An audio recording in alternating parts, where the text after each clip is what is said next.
नंदा राज जात के अंदर जिस प्रकार से उन्होंने टेंडर एक्ट का उल्लंघन किया, उसकी सजा देर से मिलनी थी। चमोली जिला पंचायत अध्यक्ष रजनी भंडारी को पद से बर्खास्त करने के बाद पहली बार उत्तराखंड बीजेपी के अध्यक्ष महेंद्र भट्ट की सफाई आई है। बद्रीनाथ से कांग्रेस विधायक राजेंद्र भंडारी ने आरोप ये लगाए थे कि रजनी भंडारी को महेंद्र भट्ट के कहने पर ही हटाया गया है। महेंद्र भट्ट पर उन्होंने साजिश रचने का आरोप लगाया था। इस पूरे विवाद के बाद जब सियासी गहमा गहमी बढ़ी, आरोपों का खेल तीखा हुआ, तब महेंद्र भट्ट भी सफाई देने के लिए आगे आए और महेंद्र भट्ट ने दलीलें ये दी है कि जो भ्रष्टाचार करता है वो कभी न कभी खुलता है और रजनी भंडारी का ये भ्रष्टाचार भी खुला है, इसीलिए उनके खिलाफ कार्रवाई की गई है। महेंद्र भट्ट 5 साल विधायक थे, मेरी सरकार थी। मुझे अगर इस प्रकार के हथकंडे अपनाए होते तो शायद अपने समय करता। एक संवैधानिक व्यवस्थाएं होती हैं, भ्रष्टाचार का विषय कब खुल जाए कोई उसकी कोई जानकारी रहती नहीं है। उत्तराखंड के अंदर नंदा राज जात का बहुत बड़ा महत्व है। मुझे तो आश्चर्य इस बात को होता है कि उस पर जब भ्रष्टाचार आरोप किस विषय को लेकर समाज के किसी वर्ग ने भी अगर लगाए थे, जो सिद्ध भी तब तक नहीं हुए थे, अच्छा होता है मां नंदा का सम्मान रखते हुए उसी समय त्यागपत्र दे दिया होता, तो उनकी बारे में और अच्छी छवि बनती।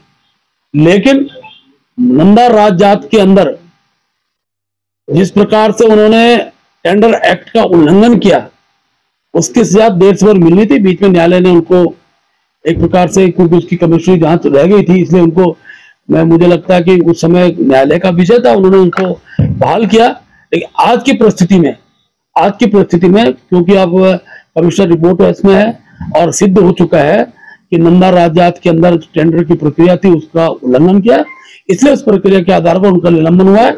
ये राजनीतिक विषय है, जब कोई व्यक्ति फंस जाता तो उसने फंसाया, लेकिन कार्यकाल तो मेरा तब था, तो कुछ भी नहीं हो गई, पर पार्टी का प्रदेश अध्यक्ष हूं, तो हमारे किसी व्यक्तिगत दृष्टिकोण से किसी को फंसाना ये मेरा कभी लक्ष्य रहता नहीं है और ना इस दिशा में मैंने कभी ऐसा काम किया है।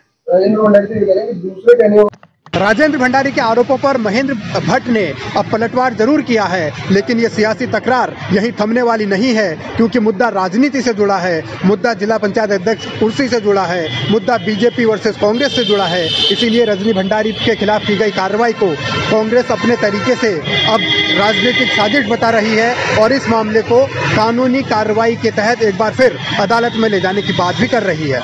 अब देखो, पहले कानूनी राय लेंगे, उसमें क्या बनता है, कानूनी राय लेने के बाद ही पता चल पाएगा आगे और उसमें कितनी गुंजाइश है, क्या है, सरकार में कोर्ट जाने का कितना आधार है, तो कानूनी राय लेने के बाद ही पता चल पाएगा। अदालत से एक बार रजनी भंडारी को राहत मिल चुकी है, जिसके बाद बीजेपी की सरकार की काफी किरकिरी हुई थी, लेकिन एक बार फिर सरकार ने वही एक्शन लिया है जो पहले लिया था। अब देखना है कि इस मामले में अगर कांग्रेस कोर्ट जाती है तो वहां से कब और क्या फैसला आता है। लेकिन फिलहाल सियासी जो खींचतान है वो जारी है, आरोपों की जंग भी जारी है, एक दूसरे पर हमलावर होने का मौका कोई छोड़ नहीं रहा। अब असल सवाल यही है कि इस सियासी लड़ाई में जीत किसकी होगी।